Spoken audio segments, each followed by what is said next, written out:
நண்பர்களே, தேவர்களும் அசுரர்களும் பார்க்கடலை கடைந்தபோது பார்க்கடலில் இருந்து 5 பசுக்கள் வெளிப்பட்டன. அவை நந்தா, பத்திரை, சுரபி, சுசீலை, சுமனை ஆகியவை.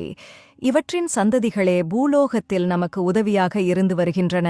இவற்றில் இருந்து வரும் சாணம், கோமியம், பால், தயிர், வெண்ணெய் ஆகிய 5ம் புனிதமானவை. இவற்றை குறிப்பிட்ட அளவில் கலந்து சிவபெருமானுக்கு செய்யும் அபிஷேகமே பஞ்சகவ்ய அபிஷேகம் எனப்படுகிறது. இப்பசுக்களில் மும்மூர்த்திகள், சத்தியம், தர்மம் என்று எல்லா தேவதைகளும் வசிக்கின்றனர். செல்வ வளம் தரும் திருமகள் இதன் பின்பாகம் வசிக்கிறாள். இப்பகுதியை தொட்டு வழிபட்டால் முன்ஜென்ம பாவங்கள் விலகும். காலையில் எழுந்ததும் பசுவை தொழுவத்தில் காண்பது சுபசகுனம். தெருக்களில் கூட்டமாக பார்த்தால் இன்னும் விசேஷம். பார்க்கடலில் பிறந்த 5 பசுக்களும் கோலோகம் என்னும் பசுவுலகில் இருந்து அருள் பாலிப்பதாக ஐதீகம். பசுவை தெய்வமாக வழிபட்டால் கோலோகத்தை அடையும் பாக்கியம் உண்டாகும். இப்படி பல்வேறு சிறப்புகள் கொண்ட கோமாதா கலியுகத்தில் வாழும் பெண்களுக்கு ஒரு பெரிய சாபத்தை தந்துள்ளார். அந்த சாபத்தின் விளைவாக இன்று பெண்கள் பல வகையில் பாதிக்கப்படுகிறார்கள். கோமாதா ஒவ்வொரு காலத்திலும் புனிதமான தோற்றத்தில் இருந்தாலும் கலியுகத்தில் ஒரு சாபத்தை தந்துள்ளார். இந்த சாபம் பெண்ணின் வாழ்க்கையில் பல பாதிப்புகளை உருவாக்குகிறது. இதனால் பெண்கள் எந்த வகையில் பாதிக்கப்படுகிறார்கள் என்பதை ஒரு புராண கதை மூலம் நாம் பார்ப்போம். நண்பர்களே, ஒரு சமயம் கிருஷ்ணர் தனது சிம்மாசனத்தில் அமர்ந்திருந்தார்.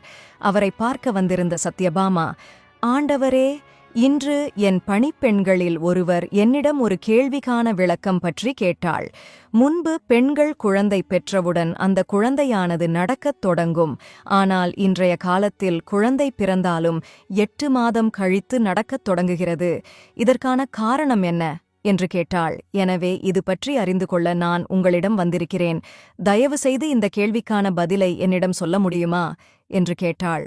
பின்னர் ஸ்ரீ கிருஷ்ணா, "சத்யபாமா, உன்னுடைய இந்த கேள்வி அனைத்து பெண்ணினத்திற்கும் மிகவும் முக்கியமானது. இந்த கேள்விக்கான பதிலை நான் ஒரு கதை மூலம் சொல்கிறேன். இந்த கதையை கேள். இதன் மூலமாக ஒரு குழந்தை பிறந்தவுடன் ஏன் நடப்பதில்லை என்பதற்கான காரணத்தை நீ அறிந்து கொள்வாய்." இவ்வாறு கூறி பகவான் கிருஷ்ணர் சத்யபாமாவிடம் கதையை சொல்லத் தொடங்கினார். நண்பர்களே, இந்த கதை உங்களுக்கு பிடித்திருந்தால் இந்த வீடியோ லைக் செய்யுங்கள். இந்த வீடியோ தொடர்பான உங்களது கருத்துக்களை அவசியம் எங்களுக்கு தெரியப்படுத்துங்கள். அப்புறம் மறக்காம கீழே கமெண்ட் பாக்ஸ்ல ஜெய் கிருஷ்ணா என்று எழுதுங்கள். முன்பு ஒரு நகரத்தில் ரமேஷ் என்ற சுயநலம் மிக்க நபர் வாழ்ந்து வந்தான். ரமேஷிடம் ஒரு பசுமாடு இருந்தது. அந்த பசு பால் தந்தது. ரமேஷ் அந்த பசுவை பராமரித்து அதற்கு உணவளித்து அதன் பாலை விற்பனை செய்தான். இப்படி ரமேஷ் பசுவின் பாலை தான் குடிப்பதோடு மட்டுமல்லாமல் தனது குடும்ப உறுப்பினர்களுக்கு உணவளித்து வந்தான். ரமேஷின் வாழ்வாதாரமே அந்த பசுவை நம்பித்தான் இருந்தது. சில காலத்திற்குப் பிறகு பசு பால் கொடுப்பதை நிறுத்திவிட்டது. பசு பால் தருவதை நிறுத்தியவுடன் ரமேஷ் அதற்கு தீவனம் தருவதையும் நிறுத்திவிட்டான். அதோடு அந்த பசுவை வீட்டிலிருந்து அடித்து காட்டிற்கு துரத்திவிட்டான். பசு பரிதாபமான நிலையில் தனியாக அங்கும் அங்கும் சுற்றிக் கொண்டிருந்தது. காட்டில் விடப்பட்ட அந்த ஏழை பசு அங்குமிங்கும் அலைந்து திரிந்து ஒரு நாள் காட்டில் கட்டப்பட்ட கோவிலுக்கு அருகில் சென்று கடவுளிடம் கெஞ்சியது. "கடவுளே, நான் என்ன பாவம் செய்தேன்? என்னை பசுவின் யோனியில் பிறக்க வைத்துக்கொண்டு மிகப்பெரிய தவறு செய்துவிட்டீர்கள்" என்று அழுதது. அப்போது கிருஷ்ணர் சத்யபாமாவிடம் 84 லட்சம் யோனிகளில் சிறந்த பிறவி மனித பிறவி என வற்புறுத்தினார். இருப்பினும் மனிதர்கள் தங்கள் பிறவியின் நோக்கத்தை அறியாமல் எவ்வளவு பாவத்தையும் தீமையையும் செய்கிறார்கள் என்பதை பார்க்கும்போது அவர் மிகவும் வருத்தப்பட்டார். "கடவுளே, நான் பால் கொடுக்கும் வரை என் முதலாளி என்னை தனது வீட்டில் வைத்திருந்தார். ஆனால் நான் பால் கொடுப்பதை நிறுத்தியவுடன் அவர் என்னை தீவனம் தராமல் இரக்கமில்லாமல் வீட்டை விட்டு துரத்திவிட்டார். இப்போது நான் எங்கே செல்வது என்று தெரியாமல் எங்கும் அங்கும் அலைந்து கொண்டிருக்கிறேன். காட்டில் கிடைப்பது உண்டு, உயிர் வாழ்ந்து வருகிறேன். கடவுளே, மனிதர்கள் உண்மையில் பேராசை கொண்டவர்கள். அவர்களுக்கு நல்ல புத்திதா" என்று வேண்டிக் கொண்டது. அதன்பின் நாட்கள் செல்ல செல்ல அதன் நிலைமை இன்னும் மோசமானது. அந்த பசு எப்போதெல்லாம் ரமேஷின் வீட்டிற்கு அருகே வருகிறதோ அப்போதெல்லாம் ரமேஷ் குச்சியை எடுத்து அந்த பசுவை மீண்டும் வனத்திற்கு அருகே விரட்டிவிடுவான். இப்படி நாட்கள் சென்றது. அந்த பசு ஒரு நாள் கருவுற்றது. அந்த பசு 4 மாத கர்ப்பிணியாக இருந்தபோது ஒரு நாள் அதே காடு வழியாகச் சென்று கொண்டிருந்த பெண் அந்த பசுவை பார்த்தால், இந்த பசு சில நாட்களில் கன்று பிறந்து அதற்கு பால் சுரக்க ஆரம்பிக்கும். நான் அதன் பாலை குடிப்பேன், அதே நேரத்தில் என் குடும்பத்தையும் கவனித்துக் கொள்வேன் என்று எண்ணி அந்த பசுவை பிடிக்க தன் கணவனை அழைக்கச் செல்கிறாள்.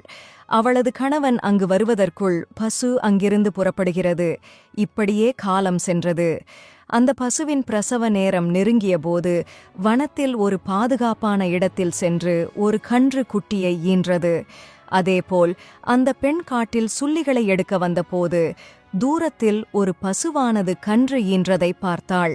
அருகில் வந்து அந்த பசுவை கவனமாக பார்த்தபோது அதை அடையாளம் கண்டு கொண்டாள்.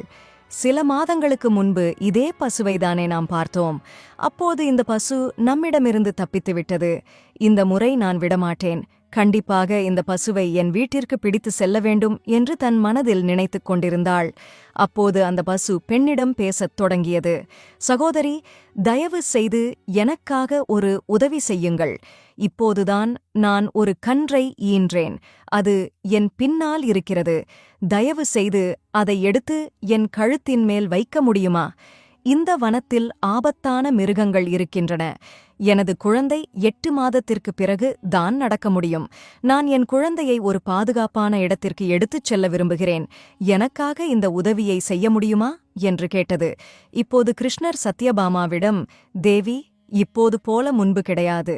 முன்பு 8 மாதங்களுக்குப் பிறகுதான் கன்று குட்டியால் நடக்க முடியும். பிறந்தவுடன் நடக்க முடியாது என்றார். பசு சொன்னதை கேட்ட அந்த பெண் சத்தமாகச் சிரிக்க ஆரம்பித்தாள். உனது குழந்தை மிகவும் அழுக்காக இருக்கிறது. நான் ஏன் உன் குழந்தையை எடுத்து உன் கழுத்தில் வைக்க வேண்டும்? நான் ஏன் உனக்கு உதவ வேண்டும் என அவள் கேலி செய்தாள். அந்த பெண் பசுவை இவ்வாறு கேலி செய்ததை பார்த்து பசுவுக்கு மிகவும் சங்கடமாக இருந்தது. ஏற்கனவே மனச்சோர்வில் இருந்த பசு அந்த பெண்ணை சபித்தது.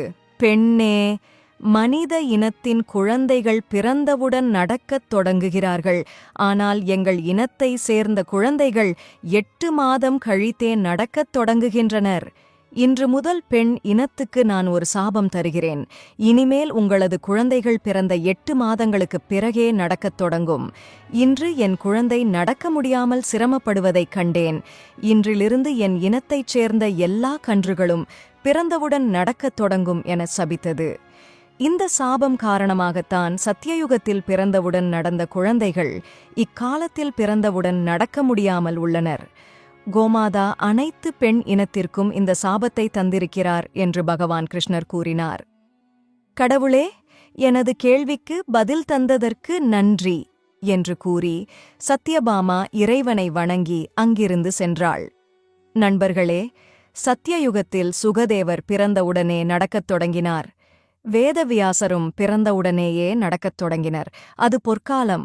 ஆனால் கலியுகத்தில் இப்படி ஒரு அதிசயம் நிகழ வாய்ப்பே இல்லை. கோமாதாவின் சாபத்தால் புதிதாக பிறந்த குழந்தைகளால் 8 மாதங்களுக்குப் பிறகுதான் நிற்க முடிகிறது. நண்பர்களே, எந்த ஜீவராசிக்கும் நாம் துன்பத்தை உண்டாக்கக்கூடாது. இதுவே சனாதன தர்மத்தின் மகத்தான தர்மம். புண்ணியம் பசுவாக பிறப்பதற்கும் செய்ய வேண்டும் என்று புராணங்கள் உரைக்கின்றன. வேதகாலம் தொடங்கி இன்று வரை கோமாதா என்றழைக்கப்படும் பசுவின் பெருமையையும் பசுவை பராமரிக்க வேண்டிய அவசியத்தையும் வலியுறுத்தாத நூல்களோ சமயங்களோ கிடையாது.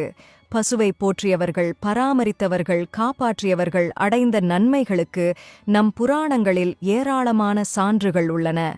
பசுவை வெறுமனே மாடு என்று அழைக்காமல் கோமாதா, பசுத்தாய் எனப் போற்றுவது நம் வழக்கம். பெற்ற தாய்க்கு ஈடாக போற்றப்படுவது கோமாதா என்றழைக்கப்படும் பசுதான். இன்னும் சொல்லப்போனால் குழந்தைக்கு அமுது அளிப்பதில் பசு தாயை விட மேலானதே. தாயில்லாத குழந்தைகள் தாய்ப்பாலுக்கு பதிலாக பசுவின் பாலை உண்டு வளர்வதை இன்றைய நாளில் நாம் பல இடங்களில் காண்கிறோம்.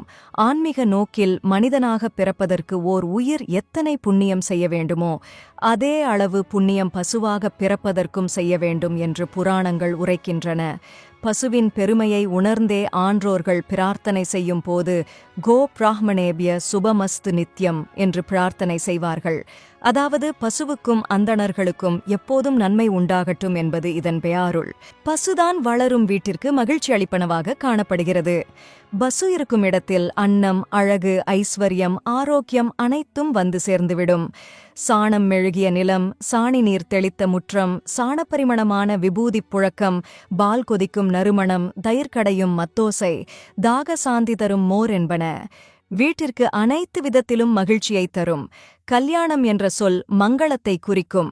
அத்தகைய மங்களத்தை குறிக்கும் கல்யாணி என்பது பசுவிற்கு உரியதாகும். அவற்றுள் ஒன்று பசு. இதனை உணர்ந்தே நமது முன்னோர்கள் ஒவ்வொருவரும் பசுவினை தங்கள் வீடுகளில் வளர்த்து வந்தனர். இது தவிர பசுக்கள் கூடுகின்ற இடங்களில் பசுக்களின் தாகம் தீர்ப்பதற்காக தண்ணீர் தொட்டியை அமைத்தனர். அத்தொட்டிகளில் எந்நேரமும் நீர் நிரம்பியிருக்கும்படியும் செய்தார்கள். கூடவே பசுக்களின் உடலில் கொசுக்கள், உண்ணிகள் அமர்ந்து அவற்றிற்கு தீங்கு செய்யும்போது பசுக்கள் தங்கள் உடலை சொரிந்து கொள்வதற்காக ஆவுறிஞ்சு கற்களையும் ஆங்காங்கே நட்டு வைத்தனர். ஒரு பசு குடும்பம் காக்கும், 9 பசு குலத்தை காக்கும் என்பது நம் முன்னோர்கள் சொன்ன மொழியாகும். நன்றி நண்பர்களே. இந்த கதை உங்களுக்கு பிடித்திருந்தால் இந்த வீடியோ லைக் செய்யுங்கள். இந்த வீடியோ தொடர்பான உங்களது கருத்துக்களை அவசியம் எங்களுக்கு தெரியப்படுத்துங்கள். அப்புறம் மறக்காம கீழே கமெண்ட் பாக்ஸ்ல ஜெய் கிருஷ்ணா என்று எழுதுங்கள்.